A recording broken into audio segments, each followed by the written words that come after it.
La mañana de Navidad, el momento más destacado del año para muchos niños en el mundo occidental. Saltan de la cama para descubrir qué les ha traído Santa Claus este año. Bajan las escaleras a toda prisa, ansiosos por descubrir qué juguetes nuevos les espera. Y entonces los ven. Allí están bajo el árbol de Navidad, regalos prolijamente dispuestos, cubiertos de envoltorios rojos y verdes, esperando que los niños descubran qué hay adentro. ¿Qué podría ser más fascinante que este rito anual navideño? A todos les gustan las sorpresas, y los niños de todo el mundo occidental esperan con ansias este emocionante momento del día de Navidad, el ansiado instante en que se abren los regalos. ¿Pero está a la altura de su costo el rito de abrir los regalos? ¿Realmente cumplen los regalos los deseos y sueños de estos niños y niñas? ¿O después de unos minutos u horas de jugar con un nuevo juego o muñeca, se desvanece la novedad? ¿O la decepción es inmediata cuando un esperado juego electrónico resulta ser un juego de bolígrafos o lápices? Lamentable y frecuentemente, la ilusión del regalo es mayor que la realidad. Piénselo, ¿no es la Navidad en general como un regalo decepcionante? Es brillante, colorido, atractivo y tentador. Pero al abrirlo, ¿qué hay adentro? ¿Es lo que esperaban? Respondamos a esta pregunta hoy en El Mundo de Mañana al desempacar la verdad sobre esta popular festividad.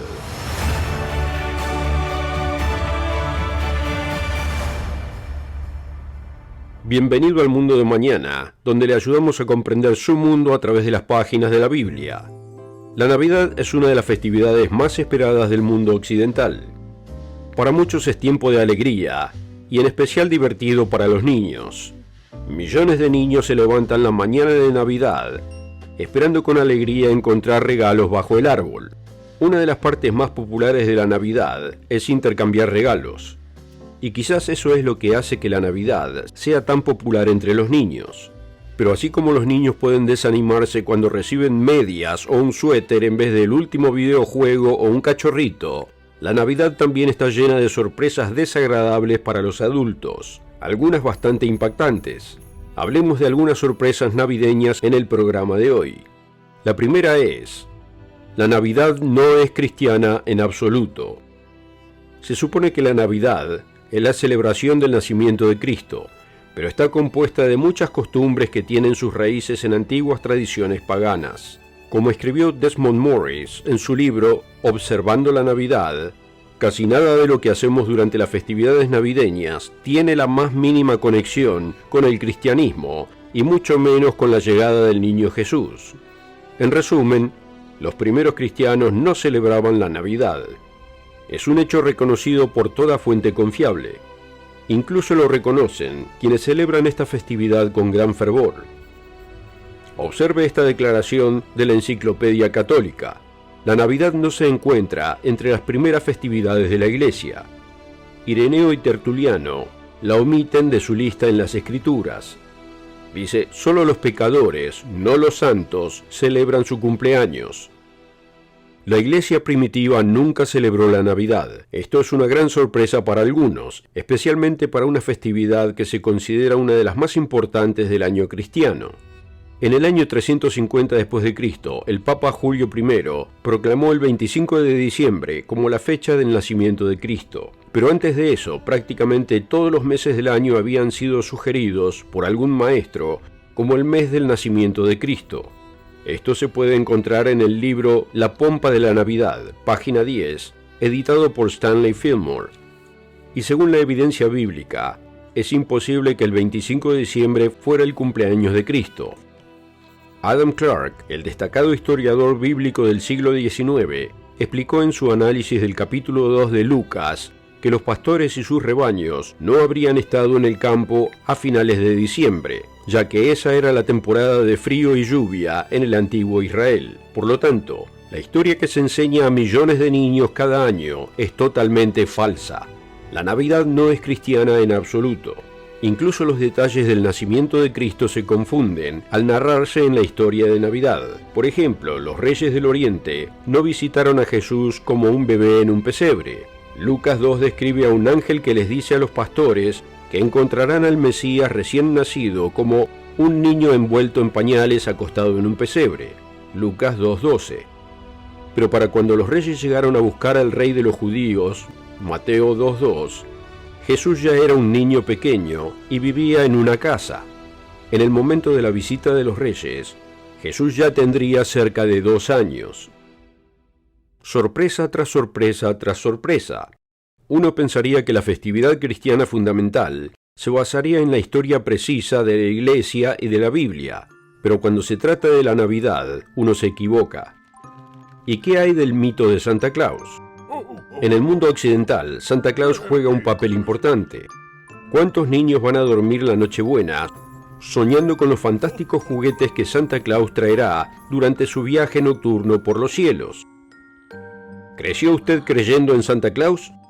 ¿Recuerda el instante en que supo que Santa Claus no existía? Se quedó perplejo y hasta destrozado porque alguien, incluso sus propios padres, le habían mentido. Me recuerda una historia de hace unos años. Un disc jockey matutino de una emisora en Nueva York les dijo a sus jóvenes oyentes que Santa Claus no existía. Madres y padres indignados se quejaron a la emisora y el disc jockey, John Paris, se vio obligado a disculparse. Y sin embargo lo que había dicho era cierto. Qué sorpresa tan incómoda e incluso desagradable descubrir que las personas en las que uno confía más le han mentido. En un artículo publicado en Newsday, el 23 de diciembre del 2004, la profesora Cindy Shelby señaló: ¿quién te dice que Santa Claus no es real? Suele ser alguien que no conoces, o alguien de quien no eres particularmente confiable, como tu pesado hermano mayor. ¿Y quién te dice que sí existe? La gente en quien confías. Así que una desagradable sorpresa sobre la Navidad es que se basa en mitos y leyendas que nada tienen que ver con la Biblia ni con las enseñanzas de Cristo. La Navidad no es cristiana en absoluto, pero la mayoría de la gente piensa: ¿cuál es el problema? Después de todo, ¿realmente importa de dónde venga, siempre y cuando lo usemos para honrar a Cristo? Es una pregunta común, y eso nos lleva a nuestra segunda sorpresa navideña. Número 2. A Dios le importa cómo lo adoramos. Usted podría decir: un momento, sé que los orígenes de la Navidad son un poco turbios, un poco sospechosos, pero ¿realmente le importa a Dios? Quédese conmigo y veamos. En la época del antiguo Israel, cuando Dios sacó a su pueblo de Egipto, les dio instrucciones específicas sobre cómo adorarlo. Los 10 mandamientos forman la base de esas instrucciones, pero también dio muchos otros detalles, incluyendo el mandato de no adorar al Dios verdadero con prácticas paganas. Vea una de esas instrucciones en Deuteronomio 12, versículo 29. Cuando el Señor tu Dios haya destruido delante de ti las naciones a donde tú vas para poseerlas, y las heredes, y habites en su tierra, guárdate, que no preguntes acerca de sus dioses diciendo: de la manera que servían aquellas naciones a sus dioses, yo también les serviré. No harás así al Señor tu Dios.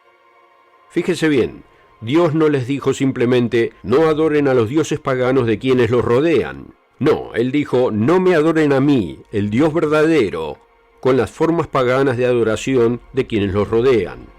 Piénselo. Eso es exactamente lo que se hace hoy con la Navidad. Antiguos símbolos y formas precristianas utilizados en el nombre de Jesucristo. Quizás sea muy importante para Dios. Más adelante en la historia de Israel, el profeta Jeremías fue más explícito. Note lo que dice en Jeremías 10, versículo 2. Así dijo el Señor: no aprendáis el camino de las naciones, ni de las señales del cielo tengáis temor, aunque las naciones las teman. Porque las costumbres de los pueblos son vanidad, porque el leño del bosque cortaron, obra de manos de artífice, con buril, con plata y oro lo adornan, con clavos y martillo lo afirman para que no se mueva. No podría ser más claro. Si sabe que el origen del árbol de Navidad proviene de leyendas germánicas precristianas, ¿cómo podría ponerle uno el nombre de Cristo? A Dios le importa cómo lo adoramos. Note lo que Cristo dijo a la mujer samaritana junto al pozo. Por cierto, los samaritanos eran conocidos por mezclar elementos de la religión verdadera con prácticas idólatras. Exactamente lo que Dios había prohibido expresamente. Esa es una de las razones por las que los judíos eran tan antagónicos hacia ellos. Veamos Juan 4, versículo 23. Mas la hora viene, y ahora es, cuando los verdaderos adoradores adorarán al Padre en espíritu y en verdad, porque también el Padre tales adoradores busca que le adoren. Dios es espíritu, y los que le adoran en espíritu y en verdad es necesario que le adoren. Piénselo, ¿cómo podría la celebración de la Navidad adorar a Dios en espíritu y en verdad? Jesús nos dice que lo adoremos a Él y al Padre según la verdad, como se describe en las Escrituras. Pero Jesús va más allá. Explica que no basta con proclamar su nombre. Tenemos que obedecer sus mandamientos y los del Padre, no las tradiciones de los hombres. Note lo que les dijo a los fariseos en Mateo 15, versículo 3. Respondiendo él les dijo: ¿Por qué también vosotros quebrantáis el mandamiento de Dios por vuestra tradición? Hipócritas, bien profetizó de vosotros Isaías cuando dijo: Este pueblo de labios me honra, mas su corazón está lejos de mí. Pues en vano me honran, enseñando como doctrinas mandamientos de hombres. Para poner esto en lengua clara, Jesús está diciendo: no me adoren como quieran, pensando que mientras sea en el nombre de Jesús está bien. A mí me importa cómo me adoran. ¿Cómo puede la celebración de una antigua fiesta de Saturnales satisfacer lo que Cristo está diciendo? Especialmente cuando la iglesia primitiva nunca celebró esa fiesta. Debemos buscar no nuestro propio razonamiento, sino la voluntad de Dios. ¿Qué quiere Dios? No qué hacen nuestros amigos, ni qué nos enseñaron nuestros padres o abuelos. No podemos tener miedo de enfrentar a quienes nos rodean. A algunos no les gustará que sigamos la verdad. Pero ¿a quién buscamos complacer? ¿Al mundo o a nuestro Salvador? Muchos se sorprenderán al leer algunas de las claras palabras de Cristo, como en Mateo 10, versículo 34. Léalo conmigo. No penséis que he venido para traer paz a la tierra. No he venido para traer paz, sino espada. Porque he venido para poner en disensión al hombre contra su padre, a la hija contra su madre, y a la nuera contra su suegra. Y los enemigos del hombre serán los de su casa. El que ama a padre o madre más que a mí, no es digno de mí. El que ama a hijo o hija más que a mí, no es digno de mí. Y el que no toma su cruz y sigue en pos de mí, no es digno de mí. O sea, es difícil obedecer realmente a Dios en este mundo, porque tantos van en el camino opuesto. Pero si está viendo este programa y busca la verdad y entiende lo que está escuchando, puede dar un paso de fe. Puede decir en su corazón: seguiré la verdad pase lo que pase. Abriré este libro y descubriré lo que Dios realmente me dice que haga. Sea valiente, dé un paso de fe, decídase a buscarlo y obedecerlo de verdad, y Él lo bendecirá por eso. A Dios le importa cómo lo adoramos. Pero si no queremos guardar antiguos ritos idólatras en honor a Cristo, ¿qué días debemos guardar? En este segmento revelaremos la tercera sorpresa navideña. Número 3. La Biblia revela los días festivos que los cristianos deben guardar. ¿Cuáles son? Se pueden encontrar en la Biblia. Quizás haya oído hablar de algunos, pero quizás haya asumido que son judíos. También puede resultar sorprendente que se encuentren en el Nuevo Testamento. Los cristianos del Nuevo Testamento del primer siglo entendían y observaban estos días. Así que, ¿cuáles son? Primero viene la Pascua. Se celebra generalmente a principios de abril. La Pascua nos recuerda que Jesús cumplió el papel del Cordero de Dios inmolado por nuestros pecados. Por eso la Pascua es tan importante para los cristianos. Como dijo Pablo en 1 Corintios 5:7, porque nuestra Pascua, que es Cristo, ya fue sacrificada por nosotros. En otras palabras, la Pascua es el primer paso crucial en el plan de Dios para traer redención a la humanidad pecadora. Y la Pascua fue celebrada por los primeros cristianos, incluso los cristianos gentiles. A continuación, nos encontramos con la fiesta de los panes sin levadura. Sigue inmediatamente después de la Pascua. La fiesta de los panes sin levadura nos enseña que debemos cambiar y crecer. El sacrificio de Cristo nos libera, pero no podemos continuar en el pecado. Tenemos que resistir el pecado y aprender una nueva forma de vida con la ayuda de Dios. Como también dice Pablo en 1 Corintios 5:8, así que celebremos la fiesta, no con la vieja levadura, ni con la levadura de malicia y de maldad, sino con panes sin levadura, de sinceridad y de verdad. El tercer día santo de Dios, en el calendario de los días santos del Nuevo Testamento, es la fiesta de las primicias. En los tiempos del Nuevo Testamento se le llamó Pentecostés, que significa quincuagésimo. Pentecostés ocurre entre finales de mayo y mediados de junio. En Oriente Medio, este era el momento del comienzo de la cosecha de trigo. Para los cristianos del Nuevo Testamento, Pentecostés fue el día del año 31 después de Cristo, cuando el Espíritu Santo se derramó sobre la iglesia primitiva. Esto se encuentra en Hechos 2, versículos 1 y 2. Cuando llegó el día de Pentecostés, estaban todos unánimes juntos, y de repente vino del cielo un estruendo como de un viento recio que soplaba, el cual llenó toda la casa donde estaban sentados. Este fue el comienzo de la Iglesia de Dios del Nuevo Testamento. Comenzó con las primicias de la salvación. La cosecha más grande se producía más tarde durante el año. Así que lo que aprendemos de esta fiesta es que Dios no llama a todos hoy. Solo a un pequeño grupo de primicias, la cosecha temprana. El resto tendrá oportunidad más adelante. ¿Ha oído hablar de la Pascua, la fiesta de los panes sin levadura y Pentecostés? ¿Sabía que los cristianos del Nuevo Testamento deberían celebrar estos días?